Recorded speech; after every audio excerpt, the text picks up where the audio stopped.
சண்டேனாலுமே கொஞ்சம் காலையில் எந்திரிக்கிறதுக்கு டைம் ஆகிடும். ஆனால் நேத்திக்கு வந்து ரொம்ப டைம் ஆகிடுச்சு. 8 மணிக்கு எந்திரிச்சோம். யாருமே எந்திரிக்கவே இல்லை. டைம் பார்த்து கொஞ்சம் ஷாக் ஆகிடுச்சு.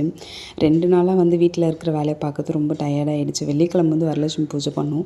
சனிக்கிழமை வந்து சரி கொஞ்சம் ரெஸ்ட் எடுக்கலான்னு பார்த்தா மித்திக்கு பர்த்டே அன்றைக்கி தான். சரி ட்ரெஸ்ஸுமே வாங்கல. ஈவினிங் டைம் வேலையிலேருந்து வந்து தான் போய் ட்ரெஸ் எடுத்துகிட்டு வந்தோம். கேக்லாம் எதுவுமே கட் பண்ணல. சும்மா சிம்பிளாக ட்ரெஸ்ஸு மட்டும் எடுத்துகிட்டு சாக்லேட் வாங்கி விட்டுட்டோம். ஐஸ்கிரீம் மட்டும் சாப்பிட்டோம். வேறு எதுவும் வந்து ஸ்பெஷலாக அன்றைக்கி எதுவுமே பண்ணவே இல்லை. அதுக்கு முந்தின நாள் வந்து சாமி கும்பிட்றதுனால வேலை கொஞ்சம் ஹெவியாக இருந்தது. வெளியில் எங்கேயுமே போக முடியல. சரி அடுத்த வருஷம் கொஞ்சம் கிராண்டாக பண்ணிக்கலாம். கிராண்டாலான்னா எதுவுமே கிடையாது. கேக் வாங்கி கட் பண்ணுவோம். இந்த வருஷம் வந்து கேக் கிடையாது. அவளுமே சரி ஓகேம்மா அப்படின்னு சொல்லிட்டா. சண்டே வந்து வீட்டில் இருக்கிற எல்லா வேலையும் முடிச்சாச்சு. சடனாக வந்து ஊருக்கு கிளம்புற மாதிரி ஆயிடுச்சு. வீட்டில் சாப்பிட்டு வரதுக்கே டைம் இல்லை. சரி வெளியில் சாப்பிட்டுக்கலான்னு சொல்லிட்டு பிளான் பண்ணியாச்சு. சண்டே வந்து நான்வெஜ்ஜா வெஜ்ஜான்னு கேட்டால் நான்வெஜ்ஜு தான் சாப்பிட முடியும். வெஜ் ஹோட்டல் மட்டும் காஞ்சிபுரத்தில் தெரியும். நான்வெஜ் அந்தளவுக்கு தெரியாது. சரி போய்ட்டு சாப்பிட்டுட்டோம். பிரியாணி மட்டும் ரொம்ப வெந்துட்டுருக்கு. அதனால் பிடிக்கல. காடை ஃப்ரை வச்சு சாப்பிட்டு முடிச்சாச்சு.